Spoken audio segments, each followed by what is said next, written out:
कहानी का असल ट्विस्ट तो अब देखने को मिलेगा, क्योंकि जब सलमान सितारा को यूनिवर्सिटी से निकालने के बावजूद बल्कि खुद ही उसका एडमिशन करवा रहा है, सिर्फ अपने गर्ज अपने मफाद की खातिर कि किसी तरह सितारा घर से बाहर निकलेगी तभी तो मैं उसे पटा सकूंगा, फंसा सकूंगा। अब यहाँ पर सितारा यूनिवर्सिटी पहुँच जाती है और इत्तफाकन सलार के वालिद से मुलाकात भी हो जाती है, लेकिन अभी तक कुछ वाजिया नहीं होता। अब यहाँ पर ऑफिस में सितारा खड़ी होती है और वहाँ पर सलार के वालिद पूछने लगते हैं कि वाकई क्या आप इकोनॉमिक्स पढ़ना चाहती हैं। सितारा खुश मिजाजी से जवाब देते हुए कहने लगेगी कि जी सर, मैंने इसीलिए तो इकोनॉमिक्स चूज किया है, मैं इकोनॉमिक्स पढ़ना चाहती हूँ। उसके बाद जब सितारा को स्पॉन्सरशिप ऑफर होती है तो सितारा उसे फौरन से रिजेक्ट कर देती है बगैर कुछ सोचे समझे, क्योंकि यहाँ पर सितारा को ऐसा लगता है कि अगर मैं स्पॉन्सरशिप को एक्सेप्ट करती हूँ तो इसमें मेरी फैमिली को बहुत सी बातों का सामना करना होगा। इसी दौरान ही सितारा की दोस्त उसे बाहर लेकर जाकर कहने लगेगी कि सितारा, तुम्हारा दिमाग तो खराब नहीं है, तुमने स्पॉन्सरशिप क्यों रिजेक्ट किया, इतना अच्छा मौका मिल रहा था, तुमने क्यों उसे छोड़ दी।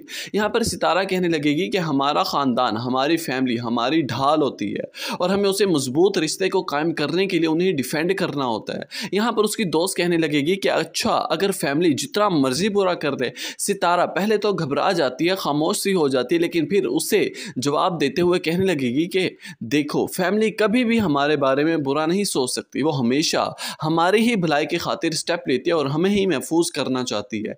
इसकी यही बातें सलार का वालिद गुजरते हुए सुन लेता है और बहुत ही इंप्रेस होता है, क्योंकि उसने आज तक सितारा जैसी लड़की का सामना नहीं किया कि किस तरह से लड़की अपनी सोच रखती है, किस तरह से सारे मामलात को एक अच्छे दायरे के साथ लेकर चलती है। और दूसरी तरफ सलार है कि वो एज यूजुअल सितारा के इश्क में गुमनाम हुआ फिरा है, उसे कोई होश ही नहीं है, हमेशा हंसता मुस्कुराता रहता है उसकी यादों को याद करके।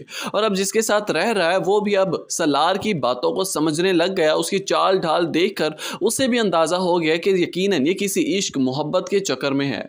अब यहाँ पर वो सलार से कहने लगेगा कि तुम्हें वापस जाना चाहिए, जो प्रोजेक्ट तुम छोड़ कर आए हो सबसे पहले तुम्हें उसे कंप्लीट करना चाहिए, क्योंकि वो हाथ देखना तो जानता है। सलार का हाथ देखते उसे पता चल चुका है कि ये किसी इश्क की बीमारी में मुब्तला हो गया। सलार उसकी बात को क्लैरिफाई करने के लिए कहेगा कि नहीं नहीं नहीं, आप गलत समझ रहे हैं, फोटोग्राफी मेरा पैशन है, मेरा इश्क मेरी मोहब्बत नहीं है, आप गलत समझ रहे हैं। यहाँ पर वो आदमी कहने लगेगा कि मैं कुछ गलत नहीं समझ रहा, मैं उसी मोहब्बत और इश्क की खातिर कह रहा हूँ कि वापस लौट जाओ, इसे कंप्लीट करके इसकी तकमील तक पहुँचाकर वापस आ जाओ। अब व्यूअर्स, कहानी की प्रिडिक्शन से अब यही लग रहा है कि किसी तरह अब सलार के वालिद सितारा के घर का एड्रेस मंगवाएंगे और उसका पीछा करते हुए उनके घर पहुँच जाएंगे, क्योंकि जिस तरह वो इससे इंप्रेस हुए हैं अब वो मजीद देर नहीं चाहते। वो तो ख्वाब सजाए बैठे हैं सलार की दुल्हन बनाने के।